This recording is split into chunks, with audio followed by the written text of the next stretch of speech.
కూతుళ్ళకి ఏం కావాలో నాన్నలకి మాత్రమే తెలుసు. నాన్న రేపు ఊరెళ్ళిపోతున్నాను, ఇంకా రేపు సాయంత్రం బస్ టికెట్ బుక్ చేసుకున్నామని చెప్పి మా డాడీకి అయితే చెప్పా.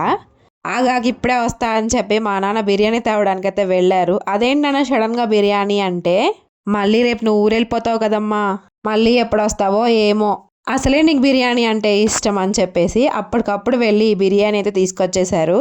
అదేంటి నాన్న అలా వెళ్ళి ఇలా వచ్చారు అని అడిగాను.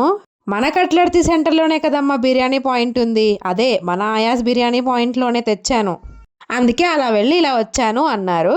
మైల్డ్ స్పైసెస్తో అసలు సైడ్ ఎఫెక్ట్స్లే ఏమీ లేకుండా బిర్యానీ రైస్ అయితే ఎంత బాగుందో వీళ్ళ దగ్గర. బిర్యానీలో పీసులు సరిపోవని చెప్పి మళ్ళీ ఫ్రై పీసులు కూడా తెచ్చారు.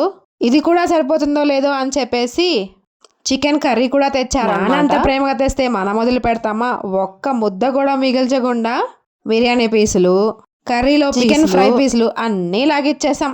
ఈ అడ్రస్ వచ్చేసరికి అయాస్ కచ్చి దమ్ బిర్యానీ, పిడుగురాళ్ళ కట్లర్తి సెంటర్. ఇంకెందుకు ఆలస్యం, వెళ్ళి టేస్ట్ చేయండి.